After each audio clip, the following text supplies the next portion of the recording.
You have made us for yourself, O Lord. Good morning.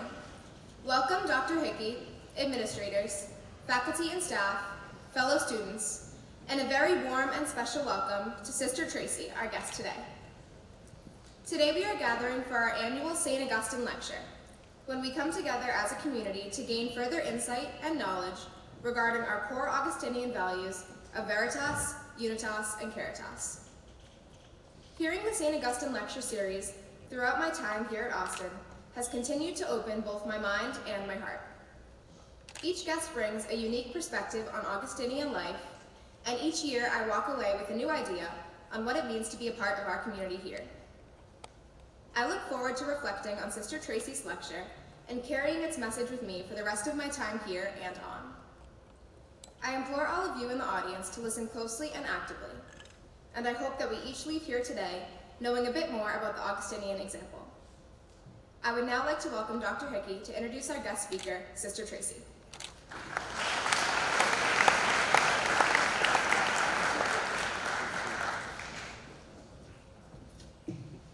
Thanks, Ava. Good morning, everyone. Good morning.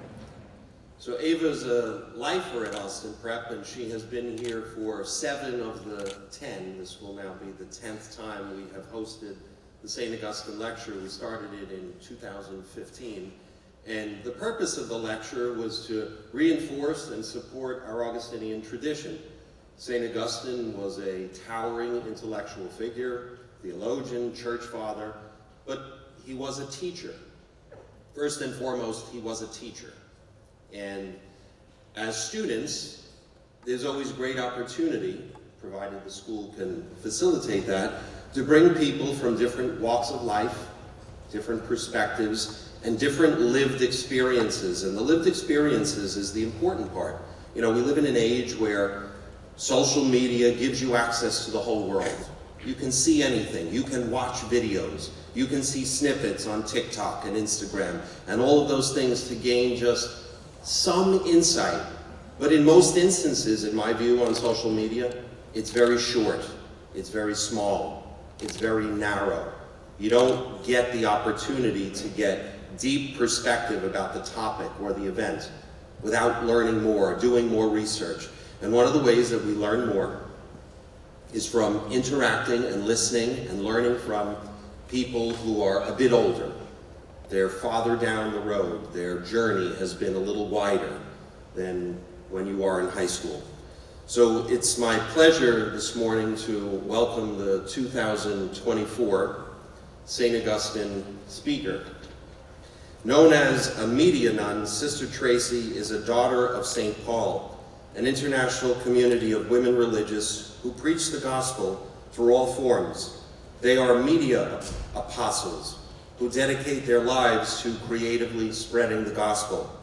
Originally from Louisiana, Sister Tracey earned a Master of Arts in Theological Studies from Notre Dame Seminary in New Orleans, and she is currently stationed here in the Boston area, where she serves as Director of Pauline Mission Advancement. Please join me in welcoming Sister Tracey.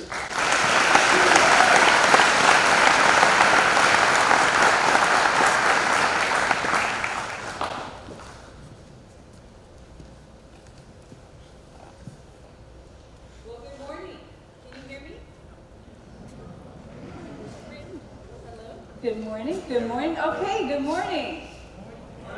Thank you so much for having me and for welcoming me here on your campus. It's wonderful to be with you this morning. I was not born a nun. Let's just clear that up. My mom's name is Ethel, and it's not like when I was born the doctor saw me and said, "Oh, Miss Ethel, you have a baby nun." I had to make a journey. And when I went to school, I actually went to public school. And I did not have a real sense of my faith until much, much later. And God has a way of taking us where we need to go. One of the beautiful things about my life is that I've noticed how little by little He's put the right people in my path to help me see His design for my life and His call for me. And one of the beautiful things about being a media nun, can you all hear me in the back? Yeah. Great. Is that we actually use media to share the gospel. So in many ways, we follow our founder and our patron, St. Paul the Apostle, who went around the culture of his time to share the message of Jesus, to share what he experienced when he encountered the risen Lord on the road to Damascus. He actually spoke to crowds of people. He wrote letters. And our founder, who was a priest in the 20th century, believed that if St. Paul were alive today, he would take up the most efficacious means of communication: social media, video, music, books, printed word, to share that message.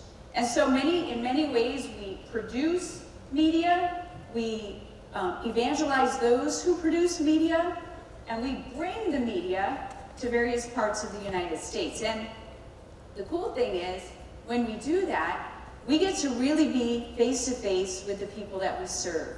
And sometimes we have to stay at host families because we don't have, lodgings when we're traveling. This one time, we were traveling through the South, and we were staying with a host family, and they were really nice people. It was a couple, and I think there were 4 kids. And so I was sitting on the couch. The mom was making sure dinner was ready, and I was sitting on the couch with Dad. And at a certain point, the second to youngest kept running in. I would say she was about 4 years old. And there's something about a 4-year-old with a stranger. You can feel a good story coming. So she kept coming in, looking at me, and then running out. And then she'd come in again, look at me, and run out. So the third time, Dad looks at her and says, "Hannah, do you have something you want to say to Sister?" And I'm getting myself ready, because I was just with a family who had young kids. And every time the little one wanted to tell me a story, the punchline was either somebody passed out, and I had to laugh because that was funny, or somebody threw up. That was even funnier. Or the biggest funny line was, he got dead. So I'm thinking, what is this story that Hannah's got to tell? So she looks at me, she looks at her dad like, "Thanks, Dad." She looks back at me, points at her dad and says, "My dad was a drunk." And I'm like, wow, I didn't expect that one. And Dad's sort of looking at me, and I'm thinking to myself, I bet Dad wants to get dead right now. So I'm kind of waiting, and I'm thinking, what do you do? What do you say? But Hannah wasn't finished. She said, "But now, he just wants to be a good daddy." And I was like, wow. And I'm looking at Daddy, I'm thinking, you can't fake good daddy to a 4-year-old girl. And what I want to talk to you today about is the value of integrity. I think sometimes in the world, we think of the word integrity like honesty, and even we put like this idea of perfection on it. That somehow to be a person of integrity means to always get things right. And there's some truth to that, because it's basically to live a consistency of what I believe and what I do. But we're human. And to follow the way of goodness doesn't mean that we do it perfectly. It means that we're on a journey. It means that each one of us here are on a journey. And part of our mission as daughters of St. Paul is to not just speak to our mind, to speak to people about Jesus and try to convince them of the truth of Jesus, but it's also to relate how the Lord invites us to love, to listen to his words and respond in freedom and be moved to desire God and to desire his way. But it also means that we use our freedom to actively choose his way and to go forth in that kind of discipleship. So, excuse me, all of us are called to integrity. And in a sense, integrity is a call to wholeness. And all of us, as I mentioned before, are on a journey. I did not always know where I was going to be in my adult life. I didn't know what I was called to do, but I knew that I was called to something good, to greatness. But I also felt so many different pulls in my life. I felt many different, like I was being pulled in so many different directions. And I remember the first time that I really came to question, why am I here? What am I supposed to be? Because up to that time, when I was in school, grade school, high school, I kind of felt like I was supposed to perform. I was supposed to let people know that I was worth their attention. And so I kept through life trying to figure out, what do I have to do to make people like me? And it was kind of exhausting. I don't know about you, but if you're trying to please everybody, everybody's different. So if I really thought, okay, I'm going to be happy if I'm the most popular person. So I worked really, really hard to do what people did. And that worked for a time. And then after a while, I started realizing, well, sometimes they do things that I just don't feel right about. Or I felt like, well, maybe what will make me happy is to be the most popular. So I would put my attention on okay, it's wearing this outfit, it's going to this social thing, it's being with this group of friends.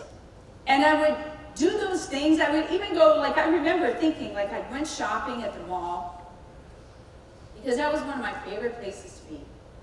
I went to the mall, bought some really great clothes, wore it, thought it was great, and then after about even a week, I remember looking at the clothes again and thinking, why is it that it doesn't look so great anymore? It looks actually old and out of style. And then I remember thinking, is there anything that lasts? Or I remember setting my heart on relationships. I'm going to be great if I'm with this person, this boy. And so whatever I had to do to date this one guy, I really had a crush on somebody. He was walking past me. I was standing next to my 7th grade social studies project, and he walked past me. And it was all of a sudden, I knew this person is meant for me. And I remember going home and talking to my mom, and I'm like, Mom, do you know blah, blah, blah? She goes, oh yeah, I know his mom. I was like, hope, there's hope for me. We have connections. And so I started going the places that he went, even to the point that my friends told me about this thing. So as I mentioned before, I went to public school, and my friends came up to me one day and they were like, hey, Trace, we're going to this thing after school. It's at the church, and it's like a retreat. And I was like, I have no idea what you're talking about. No, thank you. And they were like, oh, they said it's going to be fun.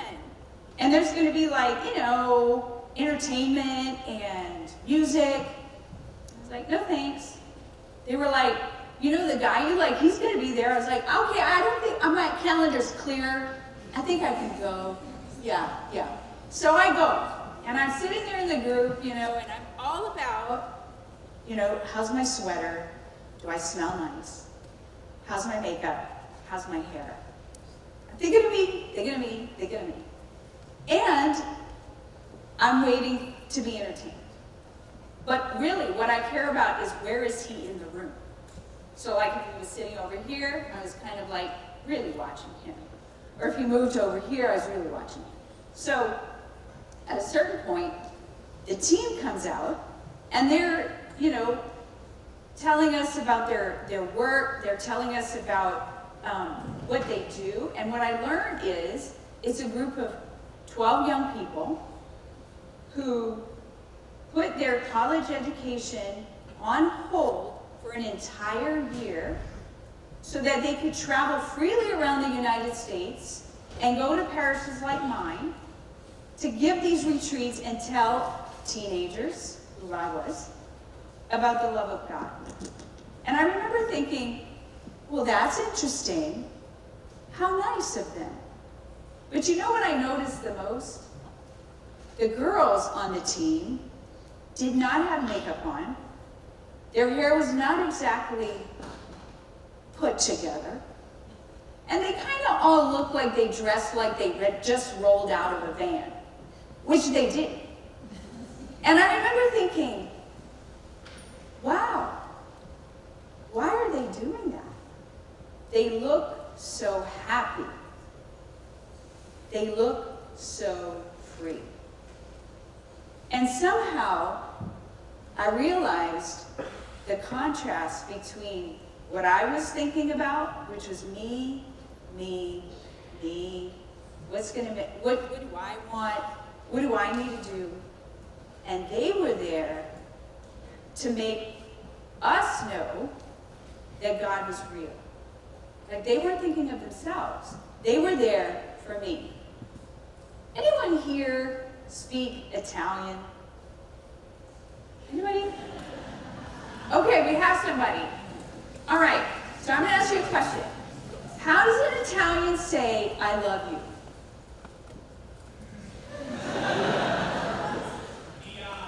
Ti amo. Isn't that great? Let's give him a hand.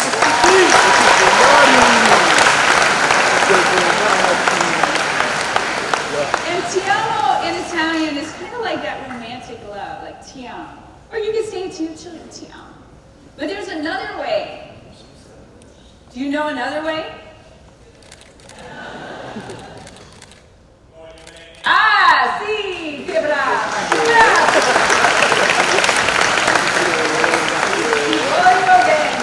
Doesn't that sound just so good? Like ti voglio bene.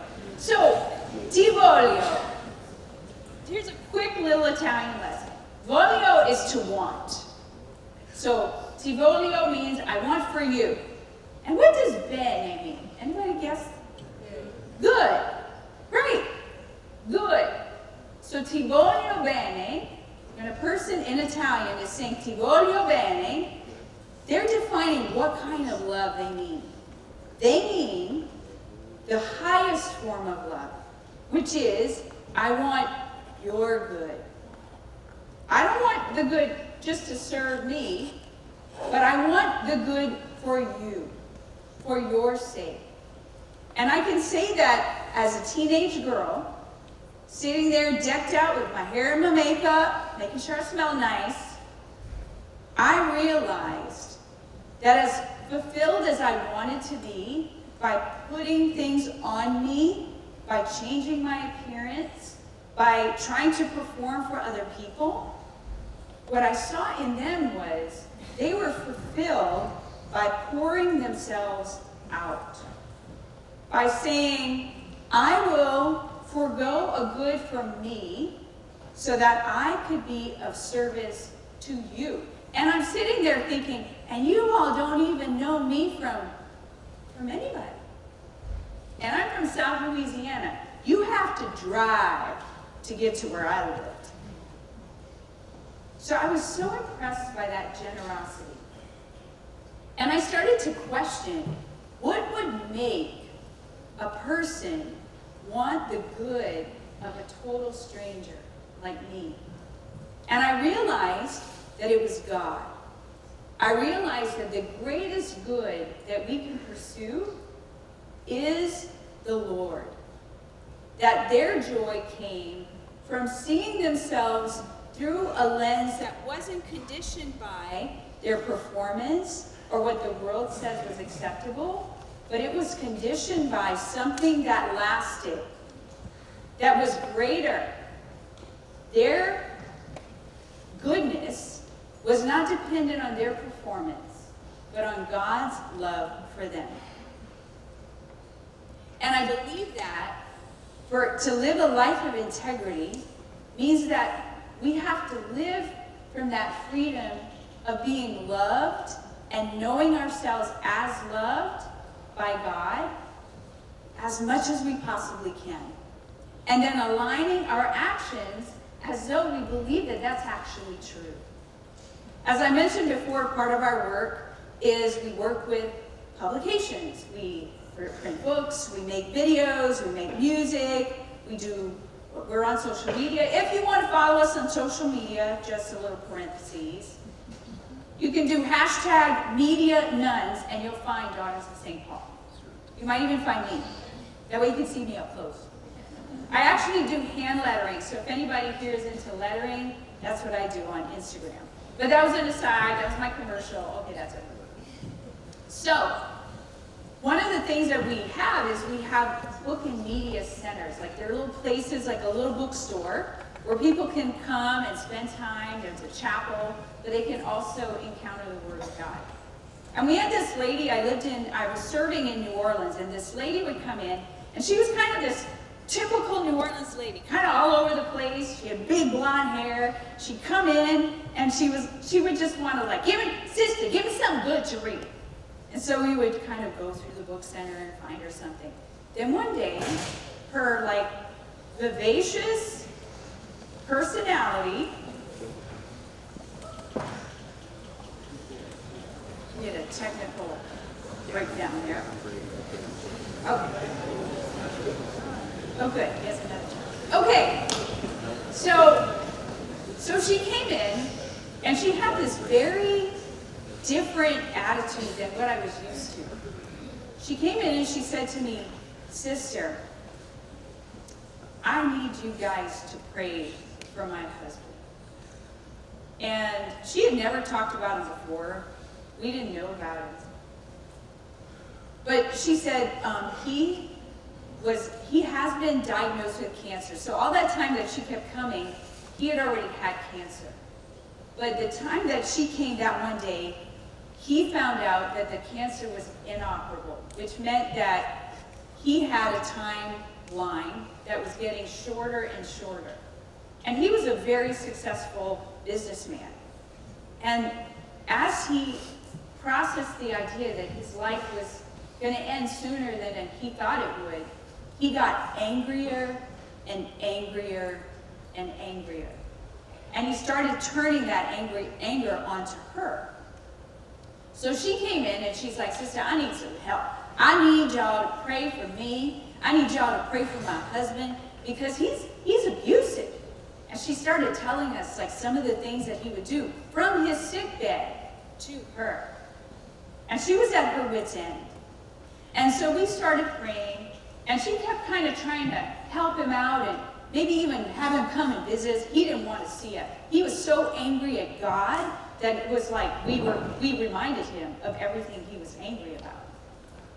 So finally, we kind of walked with her for and she would come and tell us how things were going, and it was just downhill, downhill. Then she came and said that he was brought to Houston, to MD Anderson, because the cancer was just really attacking him ferociously. So she said that at a certain point, she realized something was very, very bad, because all of a sudden, she wasn't hearing anything from the doctors. She knew he was in like a distressful attack, and she found out that he flatlined, and they thought he wasn't going to make it, but they were able to bring him back. So she goes in the room to be with him, and she said he had one of those masks on, and she looked at him and she said, "Dennis, I'm here." And he kind of opened his eyes and looked at her, and she understood him to say, "Pat, I died." And she said, "I know that." And he said, "I saw everything. It was like I was above my bed, and I saw my body. I saw myself." And he said, "I saw the room crowded with all these nurses and doctors and people working on me." And then he said, "And I also saw that the room was full of angels." And she was listening to him like, who are you? Because he was never talking about angels before that. So she's like, oh, really? And so then he looked at her and he said, and then my angel came close to me. And he said, Pat, she was beautiful. She said, you have a girl angel? He said, yeah, she was beautiful. And so she held up a mirror to me. And she pulled my mask away from my face and she said to me, do you want to see what you look like? And he said, I looked at it, Pat. I saw everything. And she said, the tears just started streaming out of his eyes. And then he said to her something that I'll never forget. He said, Pat, if each of us only knew how much God loves us. And she looked at me and she's like, sister, it's like he saw everything, all the bad stuff, all of it, clear as day. But what he remembered and what he was feeling right at that moment was God's love for him. God who was greater than all of his weakness, than all of his failures. And she said, it's like he showed me that if we only lived out of that truth, things would be different. And she said, he changed. He only had about 3 weeks left of his life. And he said to her at a certain point, Pat, I gotta go see the nuns. She's like, Dennis, you're dying. I can't even get you out of bed. He goes, put me in the car. So they put him in the car. He's in the passenger side. She drives up. He didn't have the strength to even get out of the vehicle. But she rolls down the window. He puts his arm out and he held my hand. And he said, I can't wait. I'm like, wow, Dennis, that's really something. He goes, I know. Like, I can't believe it either. And I feel like the Lord is like that with us. If integrity comes from any place, it's from God, because God is only and can only be who he is, which is infinite love and grace. I was reading this beautiful book, and it talks about how grace comes to us at moments we don't expect. It says, grace is God's love. Grace is the sudden experience of the original love that created us and that makes us persons and that affirms that we are loved and worth everything. We cannot and need not be reduced to performance or other factors to justify our existence. We are loved by God for ourselves. The question is, how do we know that? Who tells us that? And I'm here to tell you, only the Lord. I have a friend who wanted to learn how to ride a horse. He's from New York. And he's a priest. And he never, ever got on the back of a horse. But he had a friend who had a stable. And he was like, you know, I'm going to spend my vacation with him and get him to teach me. So he goes, and he's like, I see all these like movie-sized horses, like the big John Wayne horse. But he's like, somehow we walked past those, and my friend took me to the ponies. And his friend's like, you know, you got to start on a smaller horse. So he swallowed his pride. He got on the back of a pony.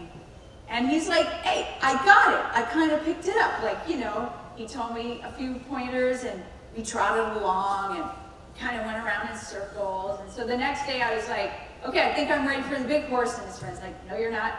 So they run around and around and around. They did that for like 4 days.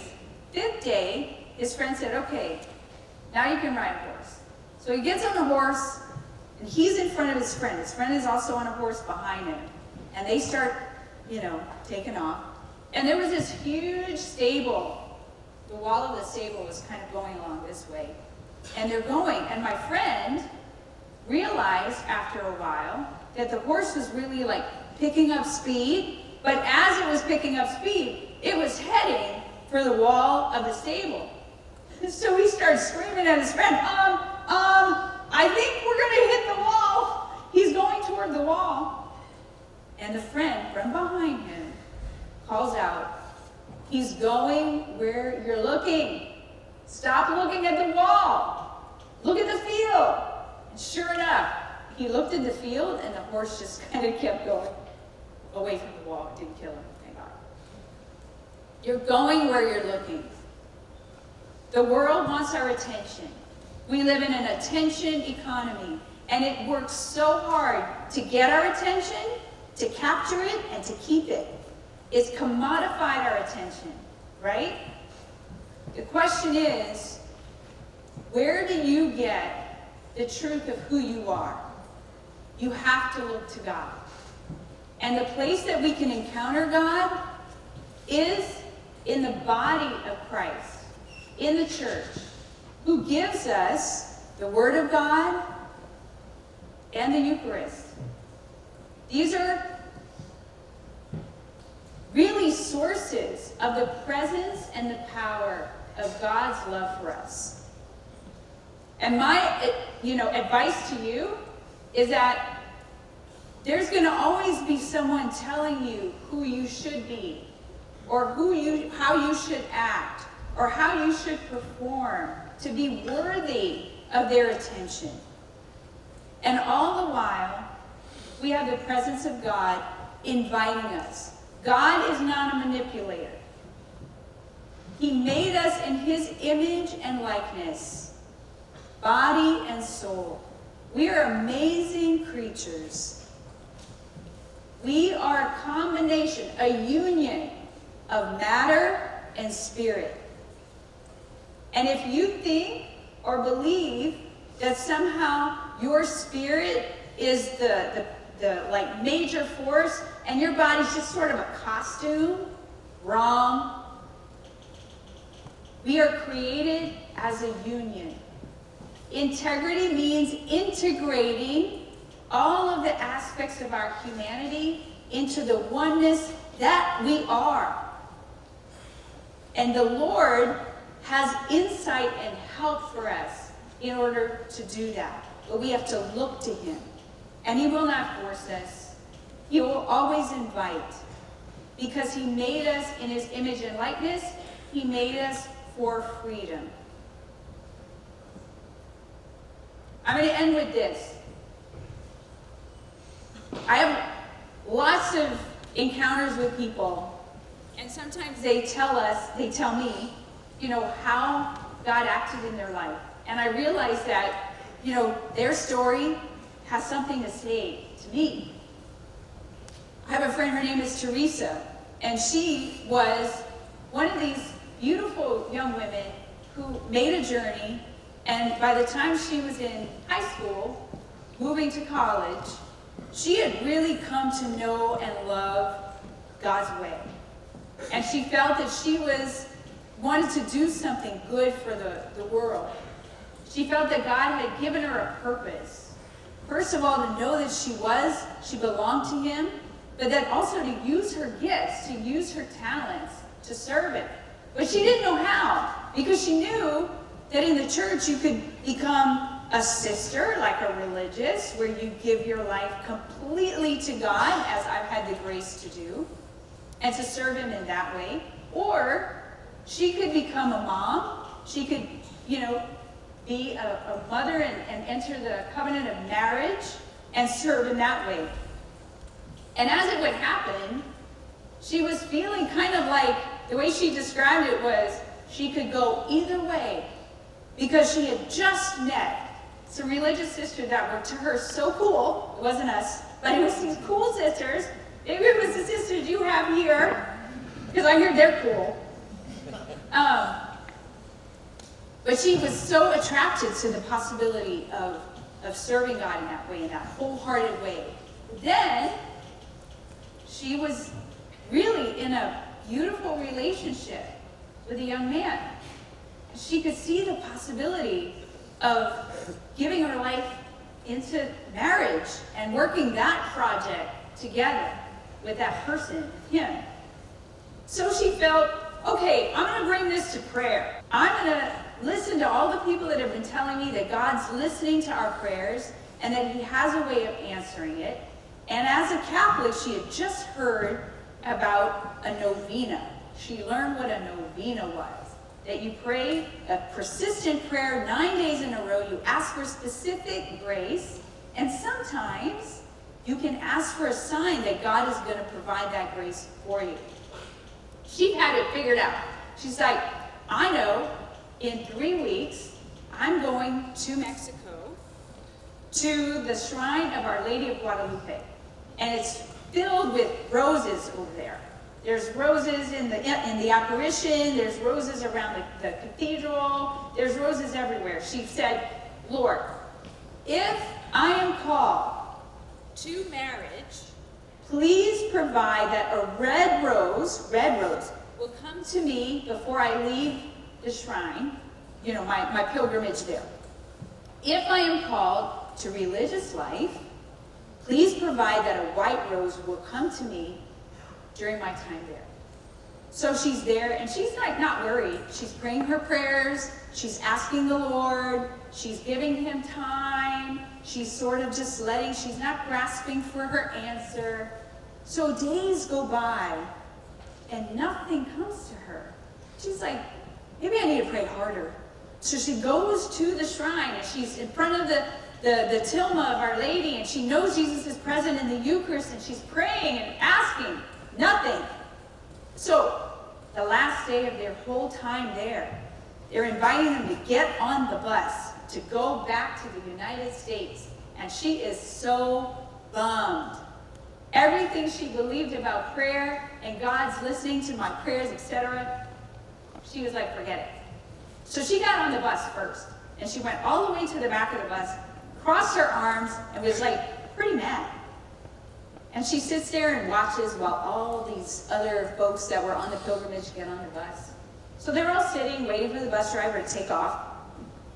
She looks up, and there's this little Mexican lady who gets on the bus with her arm full of red and white roses. My friend's like, whoa, all right. Now we're talking. So the little lady goes to each person on the bus and starts handing them varied roses. There was no pattern. She's just handing roses to each person. And my friend's like, great, here it comes. Here comes my answer. So she's waiting, and the lady gets to 2 rows in front of my friend and runs out of roses. My friend's thinking, oh, now this is just great. Wonderful. Thank you for not answering my prayer, oh God. And next thing she knows, the little lady gets off the bus, gets back on the bus with even more roses. So her hope was awakened, and she thought, okay, great, here it comes. So she goes, and then she gets to my friend. And for her, in front of her, she tips the bouquet to my friend. She says, for you, you choose. And that was her answer.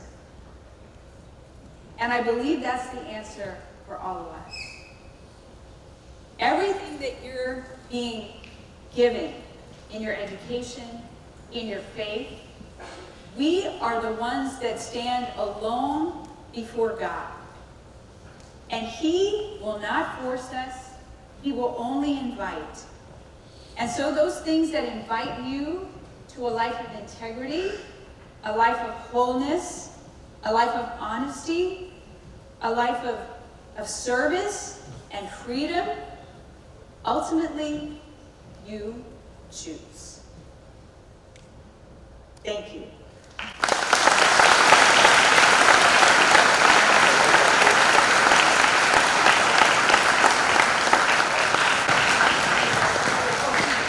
Thank you, Sister Tracey. We're going to move into our Q&A with the students right now, so we have about 20 to 25 minutes for that. Okay. Good. My name is Clara Masterful, and I'm a 6th grader. What religious song is in your head right now, and what do you love about the lyrics? Religious song. It's not religious, but it is. So when I woke up this morning, Billie Eilish's song, What Was I Made For, was in my head. And I think I was thinking of it because ultimately we're made for God. Thank you so much. You're welcome. Good morning, sister. I'm Armin Ignacian, and I'm in 7th grade. As a media nun, you use various forms of media and technology to spread the gospel. What is your favorite and why? So my favorite form of media is actually music. When I was younger, I was a big singer. Like, I would sing no matter where we were. My brother was very introverted and quiet, and I was the opposite. And so he would try to shut me up, but I would just sing my head off. So singing has been a big part of my vocation journey. When I was visiting the sisters, I visited in Boston. So our mother house is in Jamaica Plain. And I remember hearing the sisters sing. And it was like I felt a part of them as they sang and kind of scooped me up in their own voices. And so then I joined the community, and the first month that I was there, the sisters were actually recording music. They were recording an album, and one of the soprano sisters got sick. So I was at the dishwasher, and my mentor, the sister who was kind of helping us along, she came up to me and she said, they want you to go down to the sound studio. We actually have a sound studio at our mother house, and help them sing. And I thought to myself, what? I don't sing that good. And they were like, don't worry.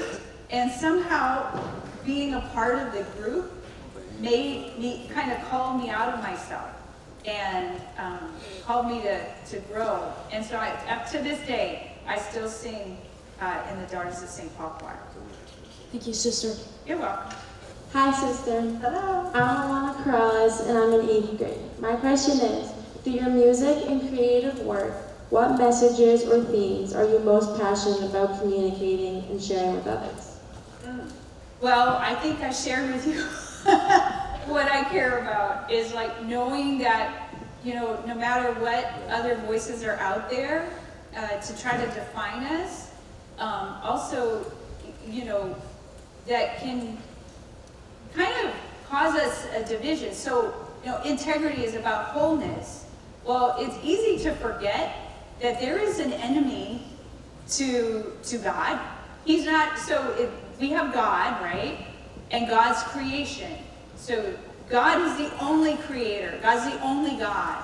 But one of his creations, one of the angels, fell. And he is now named Lucifer.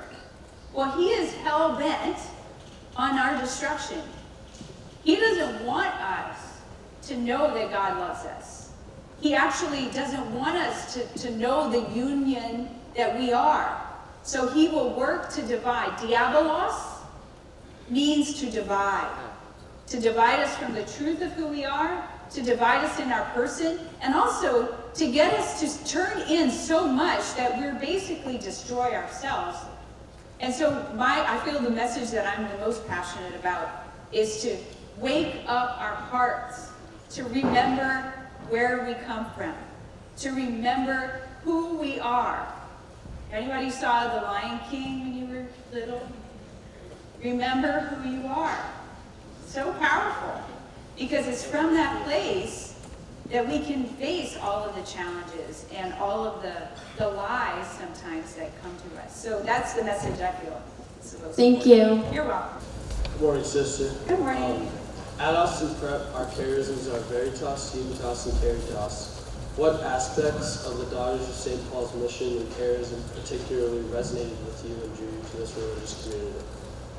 Yeah, those are all three of them extremely beautiful values. And especially, I feel truth, the fact that there is truth, and that truth aligns us with reality is probably one of the greatest insights that as Christians that we can witness to. But we're not just minds, like we're not just disembodied brains walking around. We're whole persons, and so the truth needs to penetrate everything. It needs to penetrate my emotional life. It needs to penetrate my body and how I treat it, and how I serve its good ends, or how I act to disintegrate it, or destroy it, or divide it. And also my heart, my emotions, and my spirit. Because truth feeds us on every level. And there's truth in all that we are. And the more we can live out of that truth, the wholeness of who we are, the more we become fulfilled in this life, but also we are made for the life to come. I'm going to share a little story with you that when I walk around in this habit, sometimes I get really interesting questions, and people don't understand why I am dressed this way. Just the other day I was in the airport, and the girl, I was at Panera, and she looked at me and she said, "Do you work for an airline?" And I said, "Not really." But she said, "Yeah, I thought so, because I figured the outfit was maybe an airline got me there." And I was like, "Right, because the veil is a sign." I said, "When do women wear veil?" She goes, "On their wedding day." I was like, "Right." So in a sense, my veil shows my marriage to God, but we're all made for that union with God in eternity. So I'm like reminding you through who I am that all of us are made for God. And that's a good for now, and it's a good for eternity. Thank you. You're welcome. Good morning, sister. I'm Grace Litchfield, and I'm a sophomore. In what ways can we step back from our use of technology to focus on interiority? Yeah, I mean, I'm with you. I do not stand here acting like it's easy to navigate when you're scrolling and the next thing you know, an hour, 2 hours went by, or you're gaming and it's 2 in the morning and you gotta go to school in an hour or 3 hours, whatever. Your school doesn't start at 3 in the morning, it's true. So what I've learned is that everything has its proper place. We don't believe that it's all or nothing, because we have to live in the real world. And in some ways, communication happens through social media, it happens through online forums, and so we're there. It's part of our lives. But what I've come to see is, the question is, how is my use in the moment serving the whole of me? So how is it allowing me, because sometimes it's like, I've had to see that sometimes scrolling is like taking a nap, because I don't have to think my own thoughts. So I can just look and see what other people are thinking. But how is that time that I spend serving so that I could go back to my responsibilities, I could go back to my work and have freedom to think? Or is it consuming me? Or is it causing me to neglect my real relationships, my treatment of myself? Like, one of the signals for me is, before I go on social media and check my Instagram, I ask myself, but do I have time for a walk? And I'll go outside and I'll be in nature, and that nourishes me so much more than just looking at images online. I can't always do that, but that's kind of the place where we have to make that discernment and see, like, how is this serving me in my freedom and building me up as a person, and also building me up in my faith? Or how is it disintegrating me and causing me to maybe fixate on the goods of this world and lose sight of the bigger picture? Thank you. Good morning, sister. Good morning. I'm Colin Walsh. I'm a junior. I admired how you talked about living a life of integrity and selflessness. So what advice would you give to someone discerning God's plan for their vocation? So I would definitely give yourself the opportunity to come to know what causes you to come alive in your life. Like when you're doing things, be attentive to what are those things in your relationships, in your studies, in your hobbies, in your interests that really cause you to feel alive and to know and to almost feel like there's something in you that you know how to do it even though you never learned. Do you know what I mean? Like sometimes it's kind of a talent, but maybe not. Maybe it's just a capacity you have. For example, one thing I learned about myself through my discernment was that I had the gift of encouragement. I didn't know it, but I realized after talking with people who knew me really well that when I encouraged them about certain things, they didn't just feel like, oh, Tracy's being real nice and she's giving me some encouraging words, but they actually felt that God was using me to encourage them. And I would bet that each one of us here, when you do certain things, you can be like a channel. You might be like a channel of goodness, of care, of hospitality, of friendship to the people around you. I would say be attentive to the gifts that God has placed in you, the ways that you image God. And then I would start to keep your antenna open for folks that live the varied vocations and bring yourself to that and ask them, what advice would you have for me? This is what I'm feeling. But the most important thing, and I'm leaving it for last, is learn how to pray. Learn how to have a relationship with God. When I was in high school, I thought prayer was religion. And in a big way, being in the Catholic faith and going to church and learning prayers was definitely part of my practice of my faith. But it wasn't until I had a conversation with a friend that I realized that prayer is also relationship. God really wants to know how you're doing. But you are a person, and he's not just going to use osmosis. He knows it, but he actually invites us into that relating of our life with him, kind of a dialogue. So I would say, not only learn how to give him time, like show up, and by showing up I mean without your phone.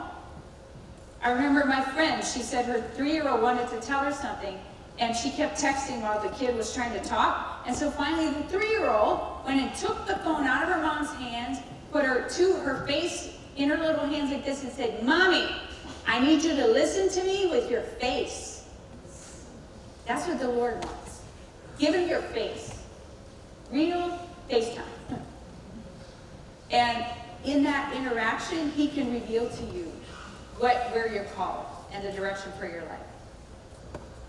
Another question that I have is, I was interested in how you and the other daughters of St. Paul used his philosophy of modern technology to spread God's word. So do you use TikTok? And if yes, what will you do if or when the government bans it? Yeah. So we have a couple sisters, or a few, that are on TikTok. I am not one of them. I'm on Instagram. And I made that choice out of my freedom. But we do have, Sister Bethany is kind of TikTok famous on Nun Talk, you could say. And she's got a big following, and she's done really great things. So if you want to follow a daughter of St. Paul on TikTok, it would be Sister Bethany, SR Bethany. I think she has F as if Figlie, which is daughters in Italian. We're an Italian group, that's why I keep talking about Italian. Figlie di San Paolo, so F.S.P. But just look up S.R. Bethany and you'll find her. If it gets banned, we'll just find another way. No problem. Yeah. Thank you. You're welcome. Good morning. My name is Byron Woodman. I'm a senior. And at Austin Prep, we talk about journey. How has your faith journey and spiritual life evolved since you first entered the convent? What practices or disciplines have been most formative for you?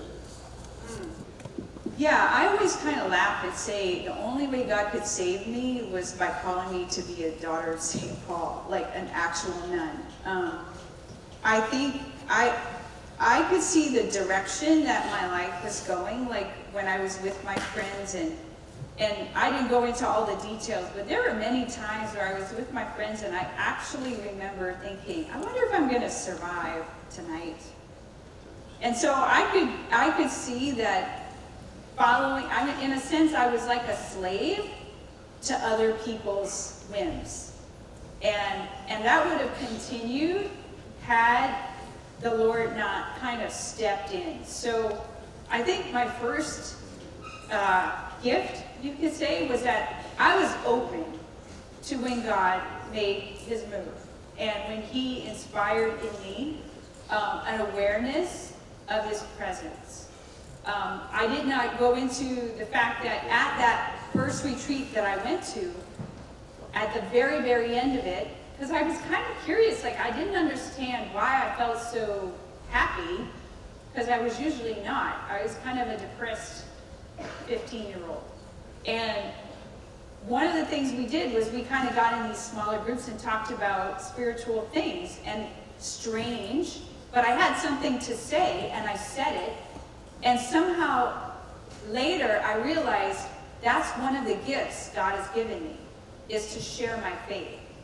So I had that experience, and then one of the retreat leaders invited me to pray with me and to just have someone ask me, what do you need from God? I want to pray for you for that. The generosity of that, like, ripped my heart open. And as I felt that, I felt the real, like, almost physical love of God come to me. So he not only gave me his love, but he gave me openness to receive it. So I would say the best gift you could have, and God has always given it, is to just be open to receiving the good. And then to use your freedom, like I used mine, to say, well, what's the next thing I can do? Take the next best step. And sometimes you don't know which direction, but to just follow in the direction that gives you peace. Because depressing and anxiety-ridden for me was that the changeability of people's wants around me. And finding the Lord, I realized, like, he just kind of lined everything up. And I didn't have to go very far.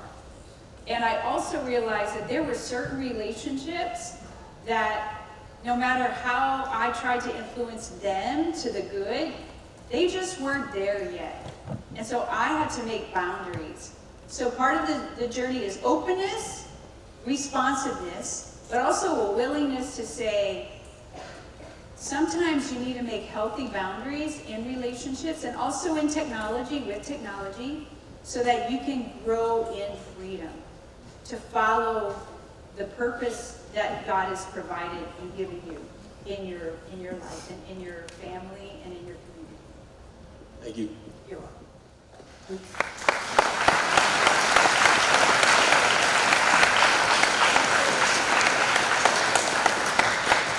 Thank you, Sister Tracey, for your insight, and we'd like to thank our students for their thoughtful questions. Everybody give them a hand.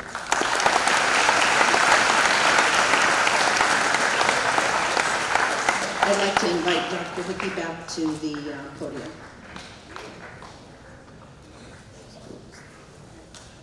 What do you think? One more time for Sister Tracey.